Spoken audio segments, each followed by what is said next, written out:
참 좋으신 우리 하나님, 나의 하나님, 새해 2022년을 저희에게 허락하여 주셔서 감사를 드립니다.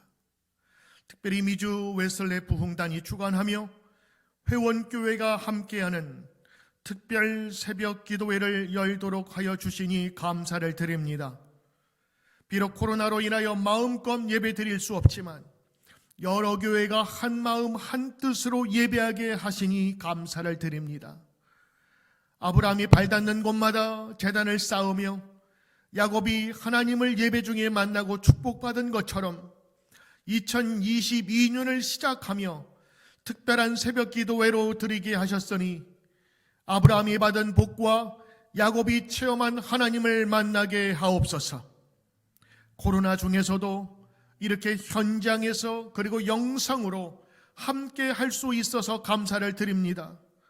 세상이 코로나로 두려움을 가지고 어려움을 가지고 있을지라도 주님이 우리의 하나님이시며 힘의 근원이 되심을 믿기에 2022년 신년 초부터 말씀에 집중하며 기도하며 나가오니 올 한 해 2022년에 어려움 중에서 더 큰 감사와 영광을 보게 하옵소서. 성도들의 모든 삶을 인도하여 주시고 주의 도우심으로 말미암아 모든 성도들이 복받는 한 해가 되기를 원합니다. 2022년 새해에는 그럼에도 불구하고 그 믿음으로 더욱 전진하게 하옵소서. 두려움이 올 때마다 하나님 의지하게 하시고 각 교회마다 온전한 100%의 회복과 200%의 부흥을 허락하여 주옵소서. 저의 힘과 능력이 아니라 하나님의 도우심과 능력으로 마지막까지 믿음의 경주를 포기하지 않게 하옵소서. 교회를 위하여 수고하고 애쓰는 직분자들과 섬기는 이들을 붙잡아 주시옵시고 그들의 섬김과 사랑으로 교회가 성장하고 회복하는 날들로 채워지게 하옵소서. 특별히 올해는 물질적으로 복을 받는 성도들이 많아지게 하시고 건강으로 인하여서 어려움 겪는 성도와 우리 세상의 모든 사람이 없도록 인도하여 주옵소서.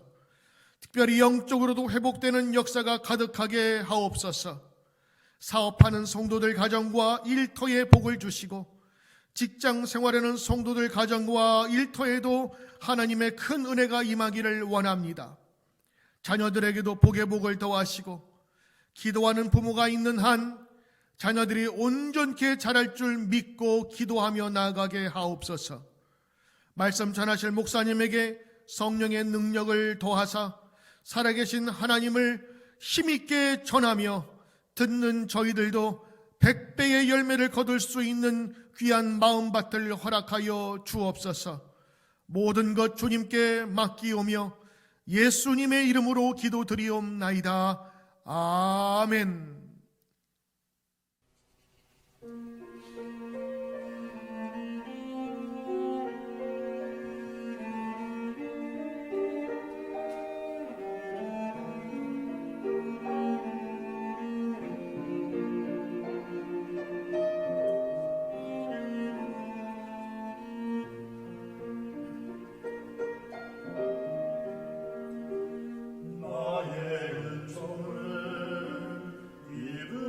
이분이여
할렐루야. 오늘 새벽에도 미주 미슬리 부흥전도단 새벽기도에 나오신 여러분 모두를 환영합니다. 오늘 주신 하나님의 말씀은 마가복음 2장 1절로 5절까지 있는 말씀입니다. 수일 후에 예수께서 다시 가버나움에 들어가시니 집에 계신 소문이 들린지라 많은 사람이 모여서 문 앞에라도 용신할 수 없게 되었는데 예수께서 저희에게 도를 말씀하시더니 사람들이 한 중풍병자를 네 사람에게 메워가지고 예수께로 올세 무리를 인하여 예수께 데려갈 수 없으므로 그 계신 곳의 지붕을 뜯어 구멍을 내고 중풍병자의 누운 상을 달아내리니 예수께서 저희의 믿음을 보시고 중풍병자에게 이르시되 소자야 내 죄 사함을 받았느니라 하시니 아멘. 오늘 본문에 있는 말씀을 가지고 믿음으로 도우라라는 제목으로 여러분들과 함께 은혜를 나누려고 합니다. 오늘 우리가 함께 나눌 본문의 내용은 예수님께서 가버나움에 계실 때에 4명의 들것에 의해서 찾아온 중풍병자를 고치시는 예수님의 사역에 대한 내용입니다. 사실 복음서에는요, 예수님께서 베푸신 치유사역 이야기가 많이 소개되고 있습니다. 그래서 중풍병자 이야기도 또 하나의 기적사건으로 간주해 볼 수 있습니다. 그러나 본문에는 좀 특별한 것이 있다고 하는 것입니다. 왜냐하면 마태, 마가, 누가복음, 즉 공간복음서에서 중풍병자 이야기를 모두 함께 다루고 있다고 하는 점입니다. 그것은 다른 말로 하면 본문의 내용이 그만큼 비중이 있다고 하는 것이고 또 본문을 통해서 강조해 주려고 하는 교훈이 있음을 의미해 주고 있는 것입니다. 여러분, 그것이 무엇일까요? 어떤 면을 강조해 주려고 하는 것입니까? 첫째는 예수님의 권세에 대한 것입니다. 오늘 예수님께서는 중풍병자를 고치시면서 내 죄 사함을 받았느니라 그렇게 선포를 해주고 계십니다. 여러분, 누군가에게 죄 사함을 받았느니라 이렇게 선포할 수 있는 사람은 죄를 다스리거나 죄에 대한 권세를 가지고 있는 사람밖에는 그렇게 선포할 자가 없는 것입니다. 따라서 오늘 이 중풍병자를 통해서 예수님께서 본인 자신을 드러내고 있는데 그것은 죄에 대해서 사하시고 죄를 다스리시고 죄를 처리하실 분이 바로 자신이다. 즉 메시아, 참된 메시아 하나님이시다라고 하는 것을 최초로 밝혀주셨다고 하는 것입니다. 그렇습니다. 여러분, 신앙에 있어서 죄의 문제를 다루는 것만큼 큰 문제가 어디에 있겠습니까? 모든 뿌리가 죄에 있지 않습니까? 악의 뿌리가 죄에 있고요, 질병의 근원이 죄에 있고요, 불행과 사망의 권세가 죄 가운데 있습니다. 그런데 바로 그 죄의 권세를 다룰 수 있는, 치료할 수 있는 권세를 가진 분이 누구냐? 바로 예수님이시라고 하는 것입니다. 따라서 우리가 그 예수님을 믿을 때 그것은 소망이요, 우리에게 희망이 되는 것이고 승리가 될 수 있다고 하는 것을 오늘 이 본문 속에서 최초로 밝혀주고 있는 것입니다. 그러니까 모든 복음서에서, 이 공간복음서에서 이 소중성을 깨달았기에 우리에게 예수님은 죄 사하는 권세자 메시아다, 구원자다라고 하는 것을 우리에게 밝혀주고 있는 것입니다. 또 하나 본문의 비중과 강조점은요, 따뜻한 마음을 가지고 이웃을 도우라라고 하는 메시지를 던져주고 있다고 하는 것입니다. 오늘 치유 과정에서 보면 예수님께서는 환자보다도 환자를 데리고 온 4사람에게 초점을 두고 있는 걸 보게 됩니다. 환자를 보시면서 불쌍히 여기시고 환자의 아픈 사정을 고려하시고 그 사람의 이야기를 들으면서 오늘 중풍병자를 치유하시는 것이 아니라 예수님 뭐라고 하십니까? 그 데려온 사람들의 그 믿음을 보시고 그들의 믿음을 보시고 오늘 그들의 믿음을 따라서 이 환자를 치유하시고 회복시켜 놓으셨다라고 하는 것입니다. 여러분, 그렇습니다. 오늘 예수님께서 행하신 그 기적 가운데는 4사람의 따뜻한 믿음을 사용하고 계신다라고 하는 것을 가르쳐주고 있어요. 그러므로 오늘 우리에게 주시는 교훈은 너희도 따뜻한 믿음으로 이웃을 돌보고 이웃을 세우라라고 하는 그런 메시지를 던져주고 있다고 하는 것입니다. 저는 오늘 이 부분에 대해서 조금 더 초점을 두고 말씀을 나누려고 합니다. 특별히 중풍병자는 스스로 할 수 있는 것이 없는 사람입니다. 누군가 도움을 받지 아니하고는 절대로 혼자 자기의 삶을 이끌어갈 수 없습니다. 이것을 영적으로 보면 스스로 신앙생활을 할 수 없는 사람을 의미해주고 있는 것입니다. 스스로 교회 나오고 스스로 알아서 성경 읽고 알아서 기도하고 알아서 주님의 은혜 가운데 영적인 생활을 잘 할 수 있느냐? 그렇지 못한 사람들이 많다는 것입니다. 영적 기능 장애에 걸린 사람이 많은 것입니다. 스스로 할 수 없을 때는 천상 도움을 받아야 됩니다. 누가 도와줘야 됩니까? 바로 믿음의 사람들, 하나님의 지체들이라는 것입니다. 사실 영적 장애를 앓는 사람들은 세상 사람들일 수 있습니다. 왜냐하면 주님을 잘 모르기 때문에 그렇습니다. 또한 교회를 나오지만 교회 안에서도 신앙이 성장하지 못하고 믿음 가운데 온전히 거하지 못한 약한 성도들, 그래서 조금만 어려움이 와도 금방금방 시험에 드는 그런 성도들일 수 있습니다. 이런 사람들을 갖다가 가만히 방치되면 안 된다는 것입니다. 함께 이들을 갖다가 세워나갈 수 있는 그런 일꾼들이 필요하다는 것입니다. 오늘 주님께서는 이렇게 중풍병자를 데리고 와서 예수님 앞에 치유받도록 만드는 그 사람들에게 주목하고 그런 사람들의 믿음을 사용하셨듯이 오늘 주님께서 그런 믿음의 형제자매들을 필요하시고 그리고 그런 사람들을 찾고 계신다는 것입니다. 그리고 그런 교회 일꾼들을 통해서 주님께서는 건강한 주의 사람들을 만들어가고 건강한 교회를 세워나가고 하나님의 나라를 펼쳐가신다고 하는 것입니다.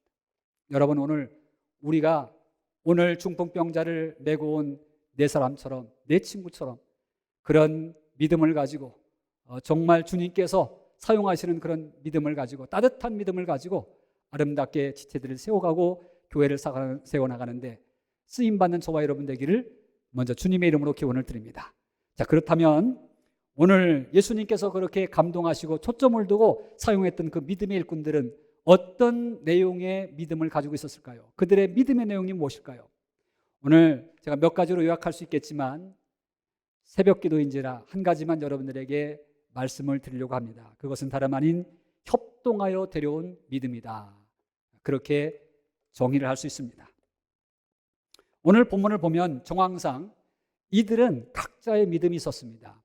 예수님 앞에 환자를 데려가면 고침받게 만들 수 있겠다. 이 중풍병자 일어서게 만들 수 있겠다라고 하는 그런 믿음들이 있었던 것 같아요.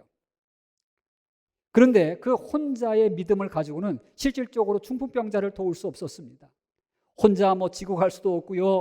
혼자 어떤 메고 갈 수도 없고요. 오늘날같이 교통수단이 있다라고 하면 911도 좀 부를 수 있겠고 콜택시라도 불러가지고 환자를 데려갈 수 있겠지만은 그럴 형편이 못된 그런 상황 속에서 이들은 혼자 할 수 있는 것이 아무것도 없었습니다.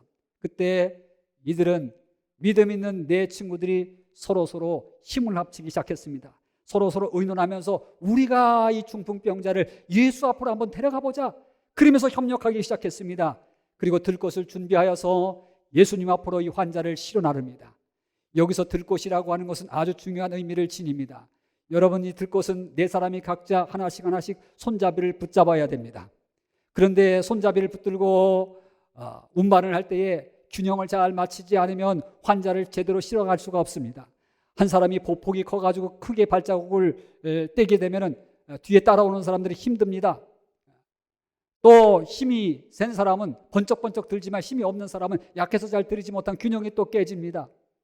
또 앞을 향해서 제대로 잘 걸어가야 됩니다. 잘 보고 가야 됩니다.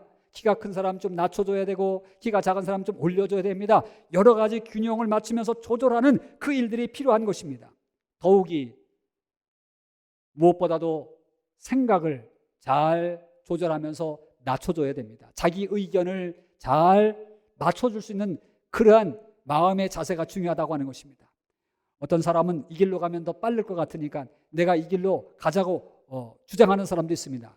반대의 사람은 아니다, 이쪽으로 가야지 더 빠른 길로 갈 수 있다, 이렇게 생각을 해가지고 또 고집하는 사람이 있을 수 있습니다. 서로 이쪽이 좋다 저쪽이 좋다 그러다 보면은 의견 대립이 생겨가지고 가지도 못하고 그 자리에 주저앉는, 그래서 그 일을 망쳐놓게 되는 그런 사례들이 있게 되는 것입니다. 따라서 들 것을 들고 이 환자를 같이 협동하여 나른다라고 하는 것은 상당히 여러 가지를 고려하지 않을 수 없다고 하는 것입니다. 거기에는 자기를 낮추고 자기를 희생해야 되는 그런 헌신의 모습들이 존재하고 있는 것입니다. 상대방을 잘 배려하지 않으면 안 됩니다. 자기 낮춤과 비움 이런 것들이 복합되어서 협력의 일을 이룰 수 있고, 그리고 이 중풍병자를 주님 앞에 데려갈 수 있었다고 하는 거예요. 따라서 예수님께서 이 중풍병자가 왔을 때 그들의 믿음을 보셨다라고 하는 것은 그 데려온 사람들의 그 수고와 배려와 헌신과 그 모든 겸손을 예수님께서 헤아려 놓으셨고, 그 헤아림 속에서 아름다운 그런 믿음을 보셨기에 예수님은 치유의 역사를 기꺼이 행해 주셨다고 하는 것입니다. 할렐루야. 그렇습니다. 여러분, 주님은요, 협동하여 서로를 돕는 신앙을 귀하게 보시는 분이십니다. 왜냐하면 예수님은 존재의 형태가, 또 일하시는 가치의 형태가 협동적이기 때문에 그렇습니다. 예수님은 성삼위일체 하나님이십니다. 성부, 성자, 성령, 하나님 세 분이 한 분으로 협동하여 계신 분이십니다. 또한 일하실 때도 예수님, 하나님, 성령님 함께 협력하여 일하십니다. 인간을 맨 처음 창조하실 때 우리의 형상을 따라 우리의 모양대로 사람을 만들자 그러잖아요. 같이 우리라고 하면서 같이 협력하여서 만들지 않습니까? 이와 같이 예수님, 하나님의 존재의 형태는 협동적이고, 사역의 형태는 협력적으로 같이 함께 어우러져서 사역하시는 하나님의 모습을 보게 됩니다. 그래서 하나님은요, 세상을 만드실 때 다 서로 협력하고 협동하여 세상이 제대로 존재하도록 그렇게 만들어 놓으셨습니다. 여러분, 나무를 보십시오. 나무가 스스로 자라고 열매를 맺습니까? 그렇지 않습니다.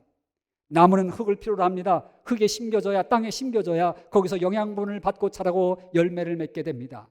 또 땅은 어떻습니까? 그 자라난 나무가 활짝 여름이 되어서 잎사귀를 펼쳐나가고 가을에 열매를 준 다음에, 그리고 그 잎사귀가 다시 땅으로 떨어집니다. 낙엽이 되어 떨어집니다.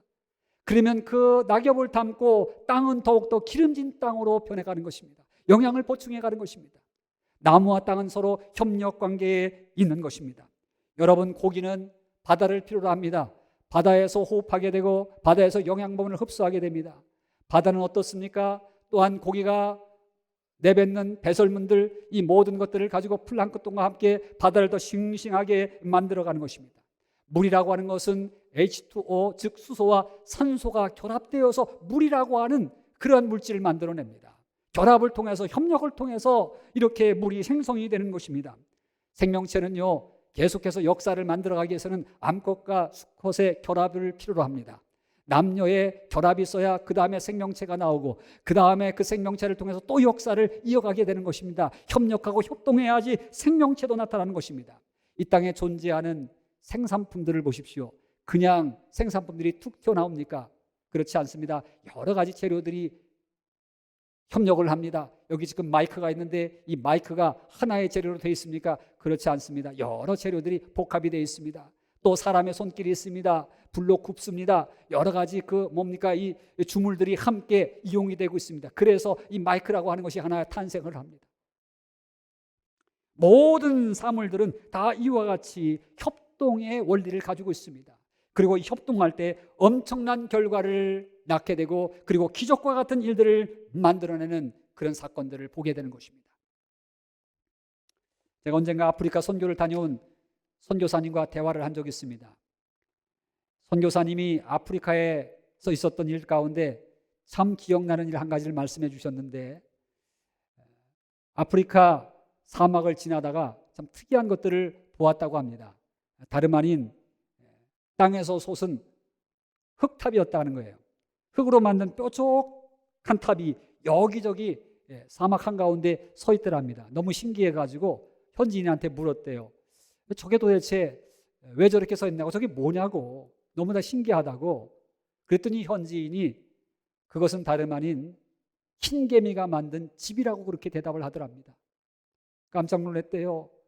사람보다 더 큰 웅장한 그 흙탑이 말이죠, 그렇게 세워져 있는 것. 사실 개미라고 하는 존재는 얼마나 작습니까? 우리 손톱 위에 놓고 들여다봐도 손톱보다 더 작습니다. 몇십 배 작은 게 개미의 몸입니다. 그런데 그 여리고 보잘것없는 그 개미가 말이죠, 힘을 합치고 협동하니까 그와 같이 큰 그런 흙탑을 만들어 놓고 집을 만들어 놓다라고 하는 것입니다. 그걸 보고서 우리 선교사님이요 깨달았대요. 그래, 협동하면 못할 일이 없겠구나. 협동하면 기적을 낳겠구나. 그렇게 생각하고 힘을 얻어가지고 그때부터 여기저기 카톡도 하고 전화도 돌리면서 중복 기도를 요청을 했답니다. 사람들한테 이 선교 사역을 기도로 도와달라고, 그리고 어디에 있든지 하루에 한 번씩이라도 기도해달라고. 그리고 현지에 있는 사람들을 모아가지고 말이죠, 일꾼 만들고 제자 만드는데 열심을 냈대요.